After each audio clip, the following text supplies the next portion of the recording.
आज ही Doubtnut app download करें। Doubtnut पर अपने सभी गणित, रसायन विज्ञान, भौतिक विज्ञान और जीव विज्ञान के डाउट्स का करो सफाया। बस प्रश्न की फोटो खींचो, एक ही प्रश्न को क्रॉप करो और तुरंत वीडियो सोल्यूशन पाओ।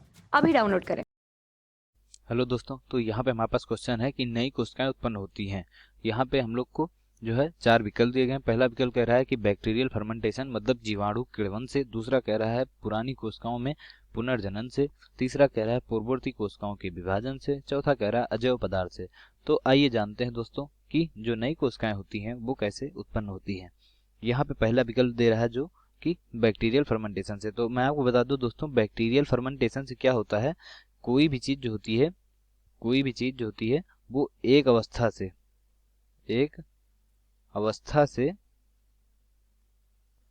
से परिवर्तित होकर दूसरे अवस्था में परिवर्तित हो जाती है, दूसरे अवस्था में।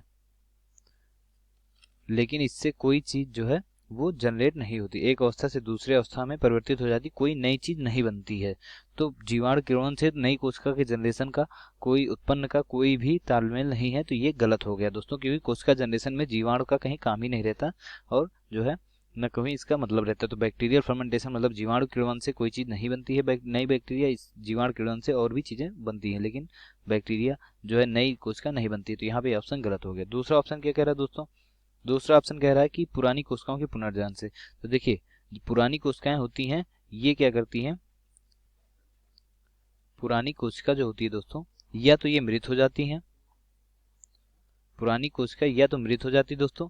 अगर जो है या अगर ये नहीं मृत होती हैं दोस्तों तो ये फाइगोसाइटोसिस द्वारा ये निगल ली जाती है, खा ली जाती हैं।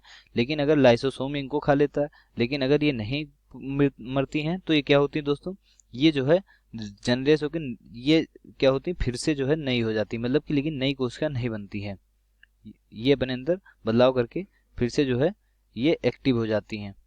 तो जो है क्या हो जाती है दोस्तों, ये एक्टिव हो जाती है, फिर से जो है ये सही हो जाती हैं। क्या करती है दोस्तों, पुरानी कोशिका जो होती है ये जो है बदलाव हो जाता है इसमें, लेकिन बदलाव हो जाता है और फिर से काम करने लगती है, लेकिन जो है ये नई कोशिका नहीं बनाती है। पुरानी कोशिका या तो मर जाती है और या तो जो है इसमें बदलाव हो जाता है और फिर से ये काम करने लगती है और फिर से कुछ दिन तक वो जीवित रहती है। तो ये भी जो विकल्प है दोस्तों वो भी गलत हुआ।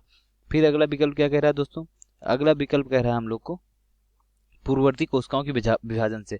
तो ये कथन बिल्कुल सत्य है दोस्तों। तो जब एक पूर्ववर्ती कोशिका होती है मान लो, तो ये डिवाइड करती है, ये बढ़ती है। इसमें जो केंद्रक होते हैं, जो और भी भाग होते हैं, ये क्या करते हैं, ये भी 2 भाग में बढ़ते हैं। और क्या होती है दोस्तों, ये जो है 2 पुत्री कोशिकाएं जो हैं वो बनती हैं, 2 पुत्री कोशिकाएं। 2 पुत्री कोशिका का जो है वो जनन होता है, जो पूर्ववर्ती कोशिकाएं होती हैं कोशिका का जो है निर्माण होता है दोस्तों। तो यहाँ पे तो जो है ये क्या होती है, ये पूर्ववर्ती कोशिका होती है। इसे दोस्तों क्या बोलते हैं, इसे जो है मदर सेल भी बोलते हैं, मदर कोशिका भी मदर कोशिका भी बोलते हैं दोस्तों।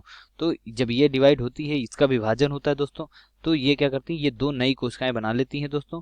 2 नई कोशिकाएं क्या होती हैं, वो पुत्री कोशिकाएं होती हैं। ये इमेच्योर सेल्स होती हैं, ये भी पूरी ग्रोथ नहीं, पूरी मेच्योर नहीं होती, पूरी तरह से ये परिपक्व नहीं होती हैं।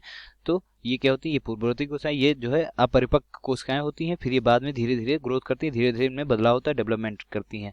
फिर यहाँ पे जो है ये कथन बिल्कुल सत्य है दोस्तों, जो है पूर्ववर्ती कोशिकाओं के विभाजन से ही नई कोशिकाएं वो हैं बनती हैं। यहाँ पे इसको हम हाईलाइट कर लेते हैं, ये कथन दोस्तों बिल्कुल सत्य है। उसके बाद हम लोग जानेंगे अगला कथन कहीं वो कैसा है, वो क्या कह रहा है। अजैव पदार्थ से, देखिए दोस्तों, अजैव पदार्थ से कोशिका के विभाजन का कोई मतलब नई कोशिका नहीं जनरेट होती है जो है। तो यहाँ पे ये भी अजैव पदार्थ मतलब जैविक पदार्थों से। तो जैविक पदार्थ से नई कोशिका के उत्पन्न का कोई वो नहीं है। कोशिका के उत्पन्न का बस केवल एक ही सिद्धांत है दोस्तों, वो है पूर्ववर्ती कोशिकाओं के विभाजन से। तो यहाँ पे जो है यही कथन बिल्कुल सही है और बाकी सब गलत है। धन्यवाद दोस्तों। कक्षा 6 से 12वीं से लेकर नीट, IIT, JEE वो एडवांस के लेवल तक 1 करोड़ से ज्यादा छात्रों का भरोसा। आज ही डाउनलोड करें डाउटनेट ऐप या व्हाट्सएप करें अपने सारे डाउट्स 8400 400 400 पर।